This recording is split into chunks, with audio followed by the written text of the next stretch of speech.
Hi everyone, my name is Cynthia. Let's talk books, and today I want to talk about my project of reading historical fiction. The reason I'm doing this project is because I used to love historical fiction, but ever since I went to graduate school and got a PhD in history, it's been difficult for me to feel comfortable reading and reviewing historical fiction, especially on topics that I'm an expert on. I talked about this in my previous video that it's harder to read and to kind of accept the premise of historical fiction when you know too much, and then any little inaccuracy in the history kind of takes you out of the book. And yet, historical fiction is a gateway into history, and as a historian, I don't ignore that, and I don't ignore that in my teaching. So I want to get back to reading and reviewing historical fiction set in time periods that I am both an expert on and that I am not an expert on. So what I have today is a list of 5 books that I'm going to be reading in the first half of 2021.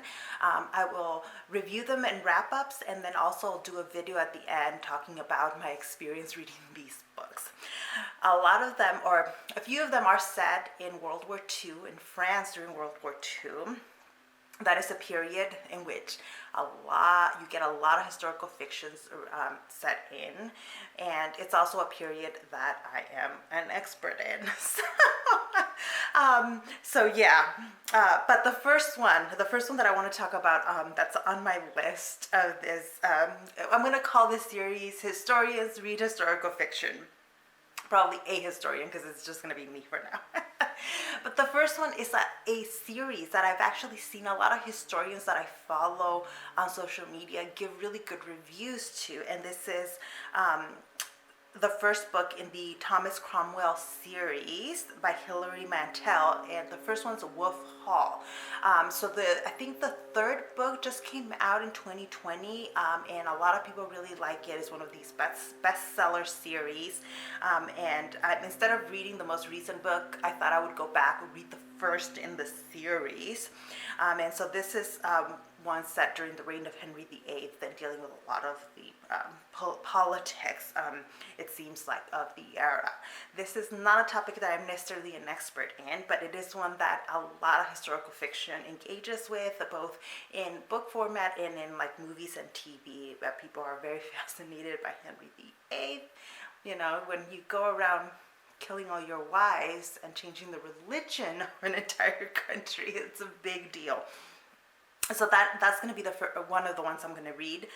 The second one is The Evening and the Morning by Ken Follet.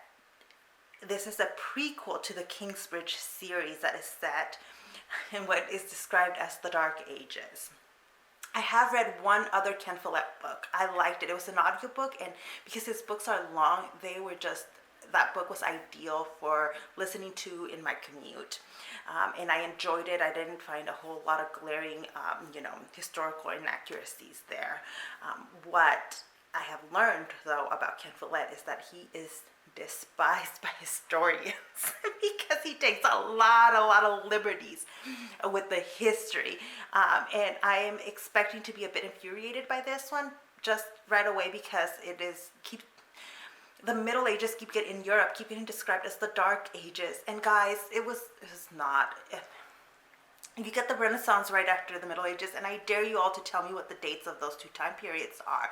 It's so blurry, and there's not a period in which like plague and destruction ends and then you get a Renaissance. And the Renaissance doesn't pop up out of nowhere. There's a lot of overlap between these periods, and actually now we're better prepared to understand that. Like, bouts of plague doesn't mean that everything sucked. There's something to understand about plague and about the way communities reacted and the way communities were affected by it, but it doesn't mean that it was the worst time period in the world. So I picked this book precisely because it is written by a writer who is hated by historians. Loved by a lot of readers. I also know his books are bestsellers, so he is very beloved. And also set in a time period in which I'm not an expert in, but I have a lot to say. And medievalists have a lot to say about it. By the way, you can see that you can dismiss my opinions as opinions of a modernist, but medieval historians I listen to, and they will tell you that what I'm saying is true. The next book is one set in Paris during World War II. This is The Paris Seamstress, a French seamstress, a British spy, an American heiress. One destiny that begins in war-torn France. This is by Natasha Lester. This was a gift to me, actually. So one of the things that I did when trying to find books for this project was look at my shelves. People tend to give me books with Eiffel Towers in the cover because they're set in Paris. I love Paris. I will pick up any book with an Eiffel Tower at a bookstore, but usually this is the kind of book that I will place back. I'll read the back and then I'll place back. It's set in France during World War II. It's probably going to emphasize the resistance, and I have a lot to say on the topic, so we will see how I do with it. I'm going to try to give these books 100% a fair chance, right? But also just show you the way I approach these works of fiction. Okay, the next book on my list is The Pull of the Stars by Emma Donoghue. This is another book that's set during a world war, but this is World War I, and it's set in Ireland. Sorry, not during World War I, post-World War I. It's 1918 in Ireland, and it's about the way that Ireland dealt with the influenza pandemic. And so I'm interested in it, one, because it's set in between the world wars, and not the most typical of places, and deals with pandemics. And by the way, I totally understand people that are staying away from, anything dealing with what we're dealing with right now. But I think I'm ready to tackle this book. It's a popular book, and a lot of these will be fast reads. I don't expect them to be super deep historical books, right? So I'm gonna try to be fair. And then finally, the last book is A Long Petal of the Sea by Isabelle Allende. This is a book that I picked because I think I will actually like it a lot. It is not set in a country and in a time period that I am an expert in. It's set in Franco Spain.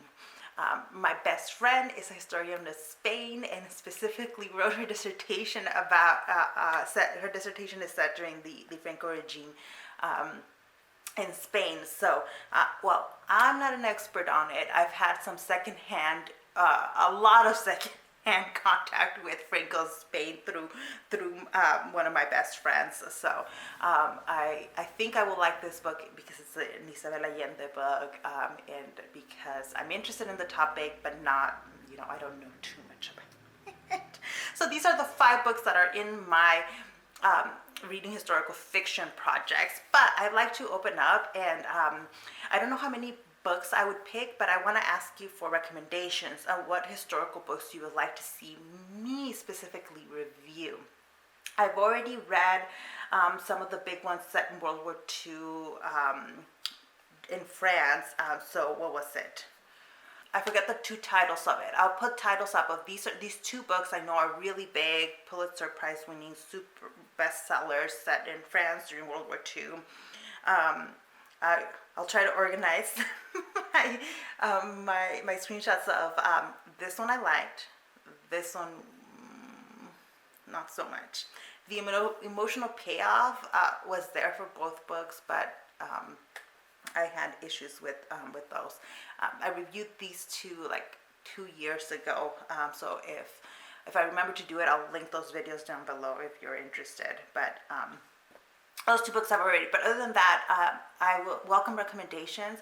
I'm thinking I will pick at least 2 books from recommendations down in the comments to read and add to the project. But it is at my discretion, and probably based on what books I can get, which ones I can get a hold of, most likely.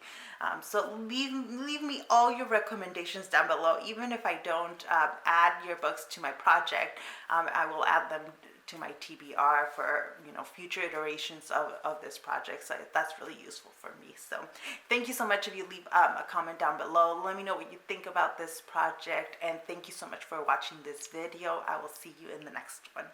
Bye.